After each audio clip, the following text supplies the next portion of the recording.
Chapter 3 of the Complete Works of Artemus Ward, Part II, War, by Charles Farrar Browne. This recording is in the public domain. Chapter 3 4th of July Oration. Delivered July 4th at Weathersfield, Connecticut, 1859. I delivered the follerin about 2 years ago to a large and discriminatin audience. I was 96 minutes passin' a given pint.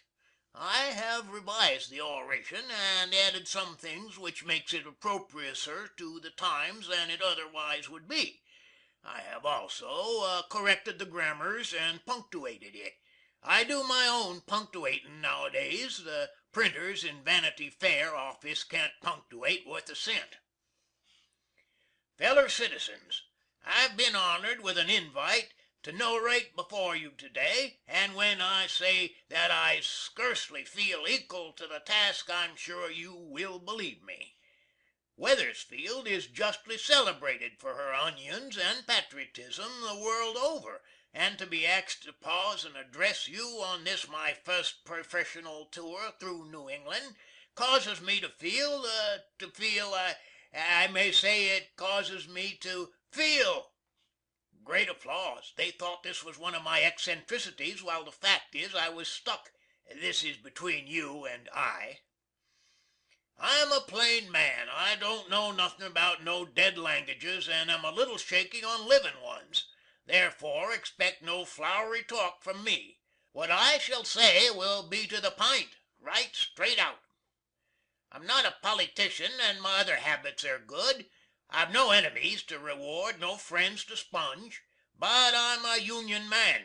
I love the Union. It is a big thing, and it makes my heart bleed to see a lot of ornery people a movin' heaven, no, not heaven, but the other place, and earth to bust it up. Too much good blood was split in courtin' and marryin' that highly respectable female, the Goddess of Liberty, to get a divorce from her now.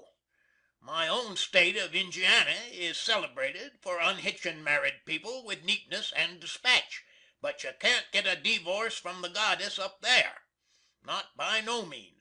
That old gal has behaved herself too well to cast her off now. I'm sorry the pictures don't give her no shoes or stockins, but the band of stars upon her head must continner to shine undimmed, forever. I'm for the Union as she air, and withered be the arm of every ornery cuss who attempts to bust her up. That's me. I have said. It was a very sweaty day, and at this pint of the oration a man fell down with sunstroke. I told the audience that, considerin' the large number of putty gals present, I was more afraid of a daughter stroke. This was impromptu, and seemed to amuse them very much.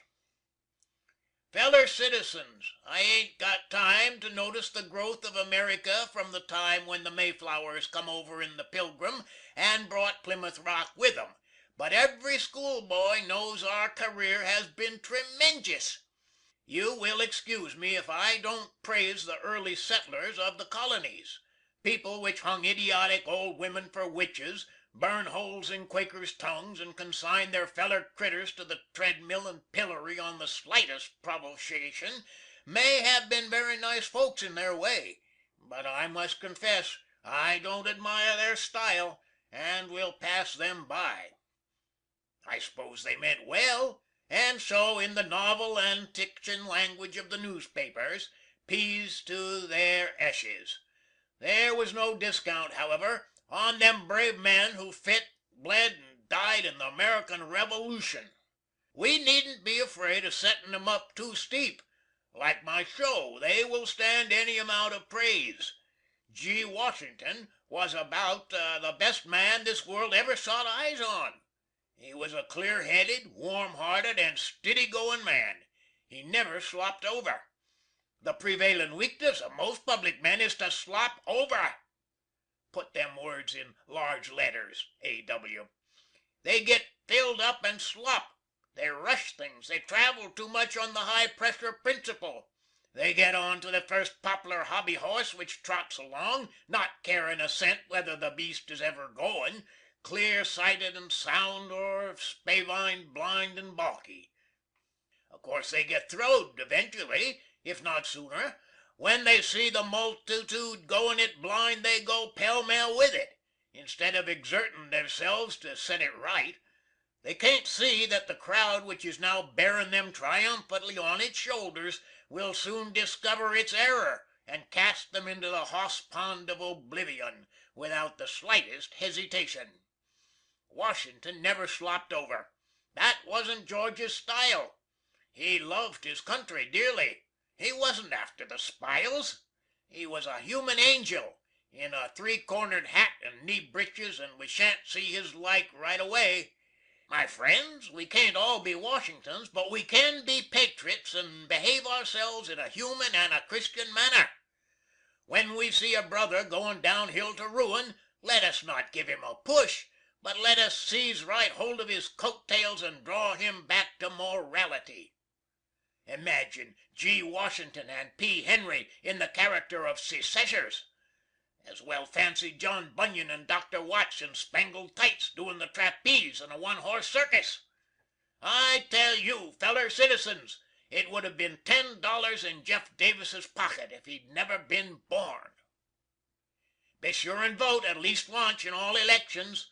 Buckle on your armor and go to the polls. See to it that your neighbor is there. See that the cripples are provided with carriages. Go to the polls and stay all day. Beware of the infamous lies which the opposition will be sartin to get up for political effect on the eve of election. To the polls, and when you get there vote just as you darn please. This is a privilege we all possess, and it is one of the booties of this great and free land. I see much to admire in New England. Your gals in particular are about as snug built pieces of caliker as I ever saw. They are fully equal to the corn-fed gals of Ohio and Injianny, and will make the bestest kind of wives. It sets my bosom on fire to look at 'em. Be still, my soul, be still, and you, heart, stop cutting up. I like your schoolhouses, your meetin' houses, your enterprise, gumption, etc. But your favorite beverage I disgust. I allude to New England rum. It is worse than the corn whiskey of Indiana, which eats through stone jugs and will turn the stomach of the most shiftless hog. I seldom seek consolation in the flowin' bowl, but t'other day I worried down some of your rum. The first glass induced me to swear like an infuriated trooper. On taking the second glass I was seized with a desire to break winders, and arter imbibin' the third glass I knocked a small boy down, picked his pocket of a New York ledger, and wildly commenced readin' Sylvanus Cobb's last tale. It's dreadful stuff, a sort of liquid lightnin', got up under the personal supervision of the devil. Tears men's innards all to pieces, and makes their noses blossom as the lobster. Shun it as you would a wild hyeny with a firebrand tied to his tail, and while you air about it you will do a first-rate thing for yourself and everybody about you by shunnin' all kinds of intoxicatin' liquors. You don't need 'em no more'n a cat needs 2 tails, sayin' nothin' about the trouble and sufferin' they cause. But unless your innards are cast iron, avoid New England's favorite beverage. My friends, I'm done. I tear myself away from you with tears in my eyes and a pleasant odor of onions about my clothes. In the language of Mr. Catterline of the Rummins, I go, but perhaps I shall come back again. Adoo, people of Weathersfield. Be virtuous and you'll be happy. End of chapter 3.